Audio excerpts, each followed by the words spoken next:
Baik, selamat siang Dr. Fiora. Saya Arumia Pangesti akan memulai presentasi dari kelompok laporan kasus periodik kami yang berjudul Laporan Kasus Manajemen Penyakit Periodontal pada Lansia dengan Komplikasi Medis.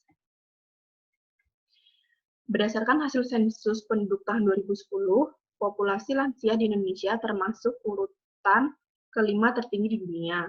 Populasi lansia di Indonesia mencapai 20,24 juta orang atau setara dengan 8,03% dari total populasi Indonesia pada tahun 2014.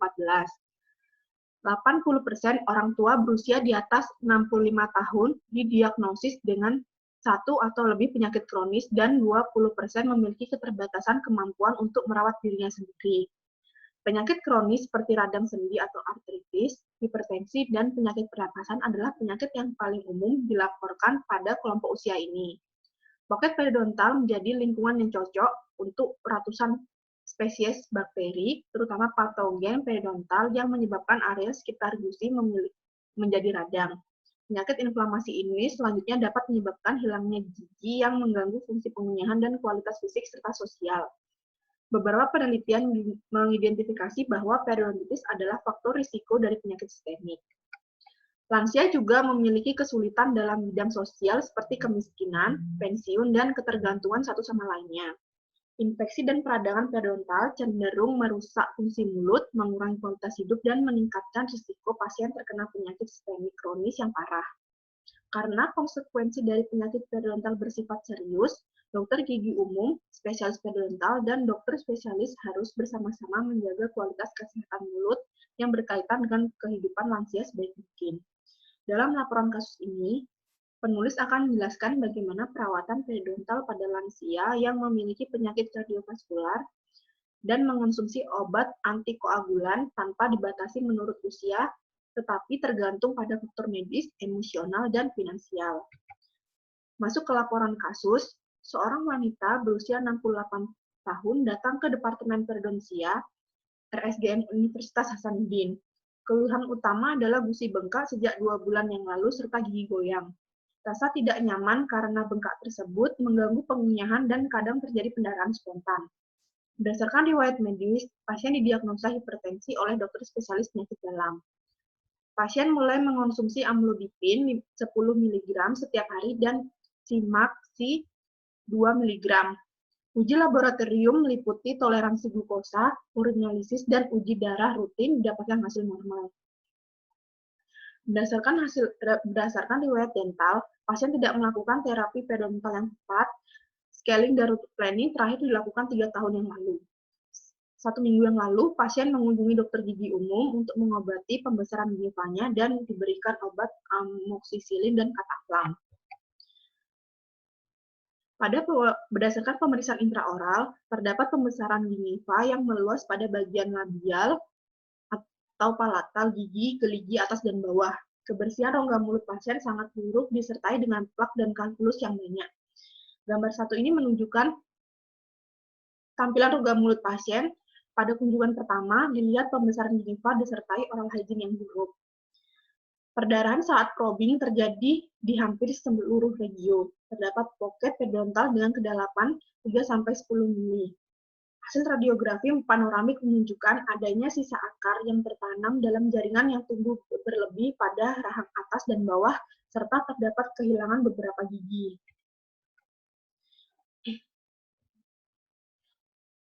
Prognosis gigi 21 dan 22 adalah hopeless karena telah terjadi kehilangan tulang hampir 2/3 akar. Terjadi migrasi patologi dan kegoyangan gigi yang parah. Diagnosis yang ditegakkan adalah periodontitis kronis dengan hiperplasia gingiva yang diinduksi oleh medikasi yaitu obat amlodipin. Untuk rencana perawatan, yang pertama fase inisial berupa ekstraksi sisa akar dan gigi yang rusak. Instruksi menjaga oral hygiene, scaling dan root planning, menghilangkan karies, restorasi, dan kemudian dilanjutkan dengan bedah flap apabila jaringan yang tumbuh berlebih masih ada setelah dilakukan terapi insisial, serta dilakukan pembuatan gigi tiruan untuk menggantikan gigi yang hilang.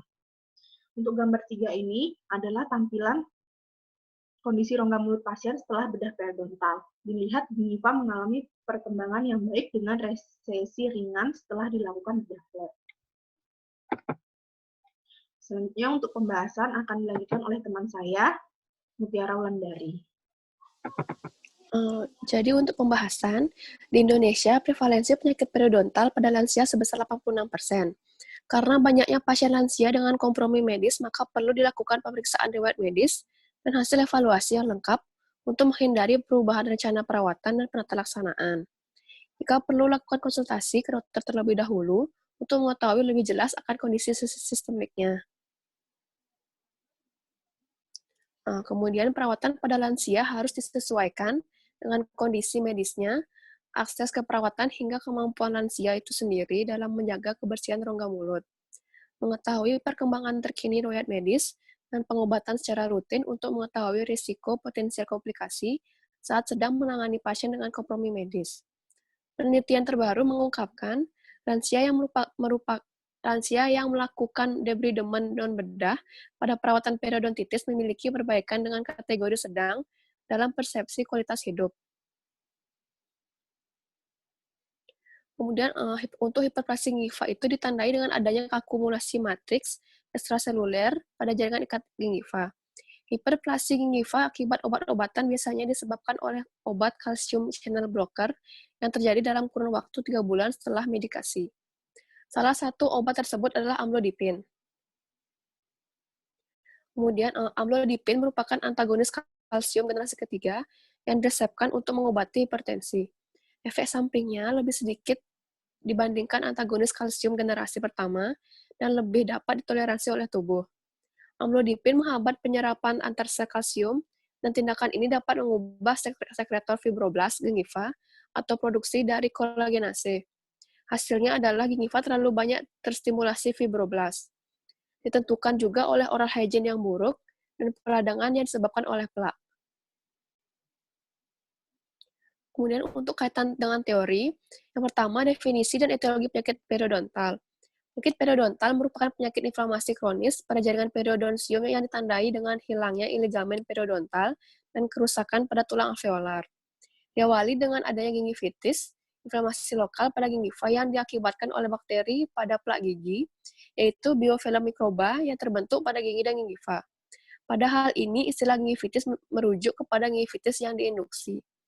Lalu untuk klasifikasi penyakit periodontal dibagi menjadi 7, yaitu ada gingivitis plak indus, kemudian ada gingivitis non plak indus, lalu ada periodontitis kronis, periodontitis agresif, periodontitis manifestasi penyakit sistemik, necrotizing periodontal disease, periodontal abscess, lalu yang terakhir ada periodontitis yang berasosiasi dengan lesi endodontik. Kemudian untuk hubungan penyakit periodontal dengan kompromi medis. Patogenesis dari penyakit periodontal dipengaruhi oleh beberapa faktor host. Faktor penyakit sebagai penyebab penyakit didahului oleh adanya faktor lokal. Faktor sistemik menyebabkan rendahnya resistensi jaringan periodontal. Sistem pertahanan yang rendah berakibat rentan terjadi infeksi oleh kuman subgingiva yang berakibat munculnya gangguan atau kerusakan fungsi dan struktur dari komponen jaringan periodontal. Faktor sistemik yang mempengaruhi jaringan periodontal meliputi endokrin, kemudian malnutrisi, obat-obatan, psikologis,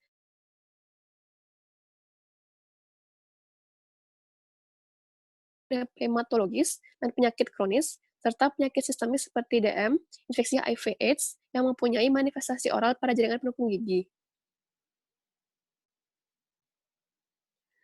Lalu, hubungan antara penyakit periodontal dan kesehatan sistemik membutuhkan profesional kedokteran gigi yang mampu memperluas cakrawala untuk mengenali rongga mulut sebagai salah satu dari banyak sistem organ yang saling terkait. Kemudian, edukasi kepada pasien itu harus merupakan prioritas utama. Kemudian, upaya edukasi pasien bidang pengobatan periodontal harus menekankan seperti sifat infeksi periodontal, kemudian peningkatan risiko penyakit sistemik yang terkait dengan infeksi, dan peran secara biologik infeksi periodontal pada penyakit sistemik. Demikian juga peningkatan apresiasi terhadap efek potensial infeksi periodontal pada kesehatan sistemik dapat mengakibatkan peningkatan permintaan pasien untuk mengevaluasi jaringan periodontalnya. Selanjutnya, untuk macam-macam penyakit periodontal akibat kompromi medis akan dilanjutkan oleh teman saya, Surya Permatasari. Baik, saya akan melanjutkan presentasi selanjutnya. Penyakit periodontal dan penyakit kardiovaskular, beberapa penelitian menunjukkan bahwa penyakit periodontal yang parah berhubungan dengan 25-90% peningkatan risiko pada penyakit kardiovaskular. Penyakit periodontal mungkin memiliki keterkaitan dengan penyakit kardiovaskular karena faktor risiko atherogenesis dan penyakit periodontal yang sama. Infeksi periodontal berkontribusi dalam patogenesis atherosclerosis, di mana bakteri masuk ke endotelium, menyebabkan monosit atau makrofag memicu proses inflamasi dan menghasilkan atheromatosis sehingga terjadi penyempitan lumen pembuluh darah. Infeksi periodontal berhubungan dengan peningkatan plasma fibrinogen dan jumlah CRP dan mendukung terjadinya hiperkoagulasi. Kemudian penyakit periodontal dan diabetes mellitus. Pasien dengan diabetes yang kurang terkontrol memiliki peningkatan risiko terkena infeksi rongga mulut, aliran saliva yang menurun, dan terganggunya proses penyembuhan luka. Tingginya konsentrasi glukosa dalam cairan grevikular memungkinkan terjadi perubahan komposisi bakteri pada mikrobiota dalam mulut. Respons sistemik terhadap penyakit periodontal menghasilkan peningkatan mediator inflamasi seperti tumor nekrosis faktor alfa dan interleukin. Mediator ini menyebabkan meningkatnya resisten insulin sehingga membuat pasien lebih sulit dalam mengontrol glikemiknya. Beberapa penelitian menunjukkan bahwa terapi periodontal dapat mengurangi tingkat HbA1c sekitar 0,4%. Kemudian ada penyakit periodontal dan infeksi saluran pernapasan akut atau ISPA. ISPA sering berkontaminasi dengan organisme oral, nasal, dan regiofaringeal. Pneumonia adalah infeksi paru yang disebabkan bakteri, virus, fungi, atau mikroplasma. Nosocomial pneumonia biasanya disebabkan aspirasi koloni orofaringeal. Kolonisasi orofaringeal potential respiratory pathogens atau yang biasa disebut PRP meningkat selama dirawat dan makin lama dirawat makin banyak jumlah PRP-nya. PRP banyak ditemukan dengan isolasi plak supragingiva dan mukosa bukal pasien di unit rawat intensif. Plak subgingiva juga merupakan tempat penyembunyian PRP dan periodontal patogen berhubungan dengan pneumonia nosocomial. Penyakit periodontal dan drug-induced. Hiperplasia gingiva merupakan salah satu penyakit periodontal akibat pemberian beberapa obat-obatan antikonvulsan, imunosupresan, dan calcium channel blocker. Pertumbuhan gingival dimulai sebagai pembesaran papila interdental dan nyeri dan serupa manik-manik meluas dari marginal gingiva facial dan lingual. Hal ini menimbulkan masalah saat berbicara, mastikasi, erupsi gigi, dan estetik. Seiring dengan perkembangan kondisi penyakit, pembesaran marginal dan papila bersatu, kemudian berkembang menjadi lipatan jaringan masif yang menutupi sebagian mahkota gigi. Ketika tidak dipengaruhi oleh inflamasi, lesi berbentuk mulberry, kaku, berwarna merah muda pucat, dan resilient, disertai permukaan berbentuk lobul dan tanpa kecenderungan pendarahan. Adanya pembesaran ini menyebabkan kontrol plak menjadi lebih sulit, kadang menyebabkan proses inflamasi sekunder. Baik, untuk slide penata laksanaan penyakit periodontal yang disertai kompromi medis akan dilanjutkan oleh teman saya, Gongdi. Ya, baik. Saya akan melanjutkan penata laksanaan penyakit periodontal yang disertai kompromi medis. Yang pertama yaitu penata laksanaan penyakit periodontal yang disertai penyakit jantung, yaitu pertama penyakit jantung infak miokardial, itu kita lakukan konsultasi pada dokter SPJP, lalu kita jadwalkan kunjungan yang terbaik itu pada pagi hari. Jika terjadi keluhan nyeri dada dan nafas pendek, kita lakukan pemberhentian tindakan dan pengiriman ke rumah sakit. Yang kedua yaitu penyakit jantung iskemia dengan angina, yaitu pasien angina ringan sampai sedang, instruksi membawa obat nitrogliserin mereka untuk antisipasi jika terjadi serangan. Selanjutnya kita memberikan oksigen melalui lubang nasal pada 3 liter per menit selama perawatan periodontal.